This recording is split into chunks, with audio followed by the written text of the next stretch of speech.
Kwanza nilikuwa naamini ni nyakati tu za mpito, kwa sababu ukiangalia tulikuwa tunacheza mechi back to back, lakini pia timu ilikuwa ina majeruhi wengi. Kwa hiyo nikaamini kwamba timu yangu itaenda itakaa vizuri, na hata kabla ya michezo huwa mimi mara nyingi napenda kutuma tu message kwenye WhatsApp, kwa sababu tuna group, napenda kutuma kwamba okay, mchezo muhimu, lazima tukapambane tuweze kufanya vizuri na ni pointi muhimu katika mchezo huo. Lakini ilifikia stage ambayo mimi pia nilikuwa natamani tusiende kucheza, kwa sababu timu ilikuwa tayari kuna majeruhi mengi na mechi tutacheza back to back.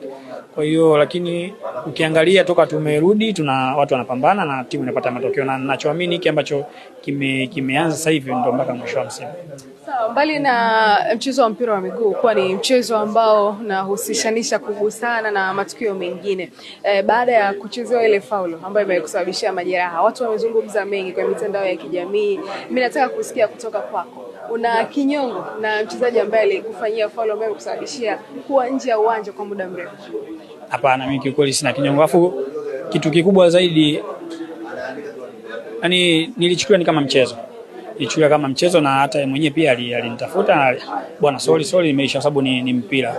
Na pia mimi ninachoamini ni Mwenyezi Mungu tu alikuwa imefikia wakati kwamba amepanga, kwa sababu nishacheza miaka 5 bila kuumia. Alikuwa naumia lakini maumivu ya kawaida, lakini kwa nini sasa hivi? Ina maana Mwenyezi Mungu ana mipango yake na mimi, na ndio maana ameweza ameweza kuruhusu ili kulipitia kwa katika wakati huo. Kwa mimi kikubwa nashukuru, kwa sababu nachoamini yeye ndo ameruhusu hili. Kwa hiyo hata yeye yule mchezaji wangu sina kinyongo, kwa sababu ile ni kazi yake na alichokifanya basi alistahili kukifanya kutokana na majukumu au matakwa ya timu yake.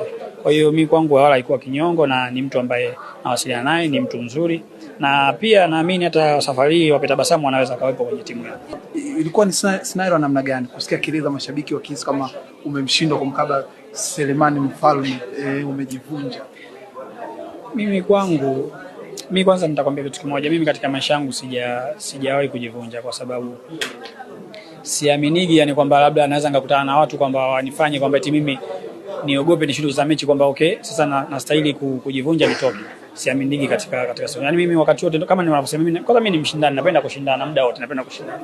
Kwa hiyo wao waliona vile kutokana na scenario ambayo ilitokea, na hata mimi mwenyewe pia baada ya mechi niliangalia mechi, nikiangalia scenario na jinsi nilipopata maumivu, nilikuwa pale ilikuwa kama challenge ya kawaida, yani vipi yani.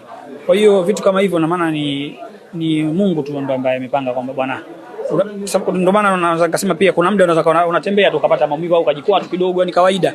Umeona? Kwa hiyo ni hali ya kawaida. Kwa hiyo usikujivunja, mimi katika maisha yangu sijawahi na siwezi, na siongei kwa ubaya, lakini sikuona ugumu wa mechi kwamba eti kwamba mchezo ulikuwa mgumu kwamba